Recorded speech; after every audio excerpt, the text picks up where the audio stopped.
বন্ধুরা, আসসালামু আলাইকুম ওয়া রাহমাতুল্লাহি ওয়া বারাকাতুহু। অনেক দিন পর নতুন একটা বিষয় নিয়ে একটা ভিডিও নিয়ে আসলাম।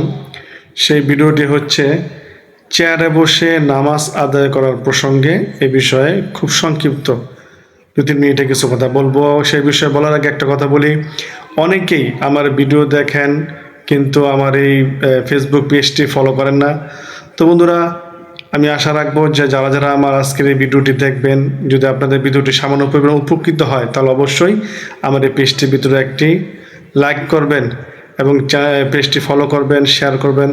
তাহলেই আমি উৎসাহিত পাবো সামনের দিনে আরও ইম্পর্টেন্ট কিছু বিষয় নিয়ে।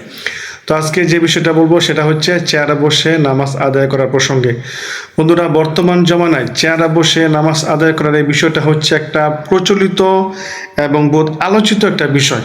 কারণ প্রত্যেক মসজিদে বর্তমানে কি দেখা যায়, সারি সারি প্রথম কাতারে দ্বিতীয় কাতারে সারি সারি চেয়ার থাকে বসে বসে নামাজ আদায় করার জন্য। সুতরাং এটা একটা মাসলা, হচ্ছে একটা কমন মাসলা হয়ে গেছে যে চেয়ারে বসে নামাজ আদায় করা জায়েজ কিনা, এবং যদিও জায়েজ থাকে তার নিয়মটা কি, কীভাবে নামাজ আদায় করব, রুকুটা কিভাবে করব, তারপরে সেজদাটা কিভাবে করব। তো এরকম একটা বিষয় আছে। এই বিষয়ে আজকে আপনাদের সাথে খোলাসা করে কিছু কথা বলবো। সর্বপ্রথম যে বিষয়টা হচ্ছে সেটা হচ্ছে নামাজের ভিতর দাঁড়িয়ে নামাজ পড়া হচ্ছে ফরজ। নামাজের ভিতর দাঁড়িয়ে নামাজ পড়া হচ্ছে ফরজ।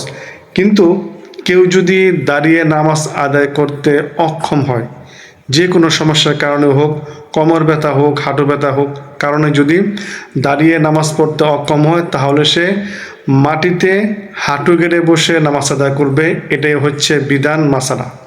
কেউ যদি দাঁড়িয়ে নামাজ আদায় করতে অক্ষম হয় তাহলে সে ব্যক্তি মাটিতে হাঁটু গেড়ে বসে, যেভাবে আমরা 2 রাকাত 4 রাকাতের সময় বসে পড়ি না, আত্মাহিয়াত পড়ি, ওরকমভাবে বসে হাঁটু গেড়ে বসে নামাজ আদায় করবে।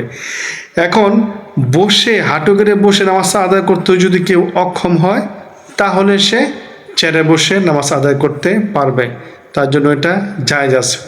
কিন্তু আপনি শুধু শুধু কি করলেন, দেখা গেছে বাজারে গিয়া ঘন্টার পর ঘন্টা আপনি বাজার করলেন, তারপরে সকালে জগিংয়ে বের হলেন, তারপরে মানুষের সাথে, আত্মীয় স্বজনের সাথে দাঁড়িয়ে দাঁড়িয়ে ঘন্টার পর ঘন্টা কথা বললেন, এতে কোনো সমস্যা হয় না।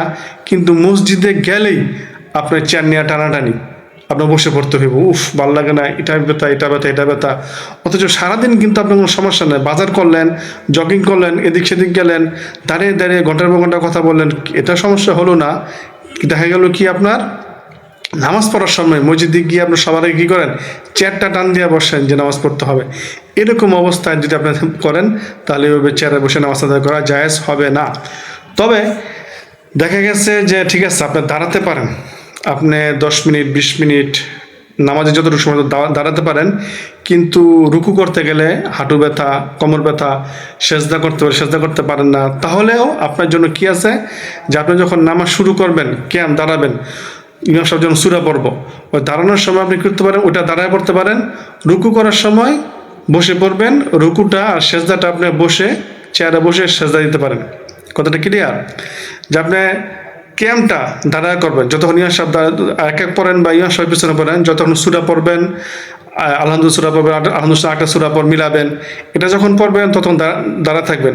রুকু করার সময়, সেজদা করার সময় চেয়ারে বসে রুকুটা করতে পারেন, সেজদাটা করতে পারেন, এতে কোনো সমস্যা নাই, আপনার নামাজ হয়ে যাবে।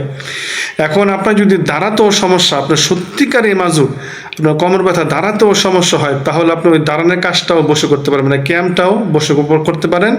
বসে বসে ক্যাম করবেন, বসে বসে রুকু করবেন, বসে বসে সেজদা করবেন।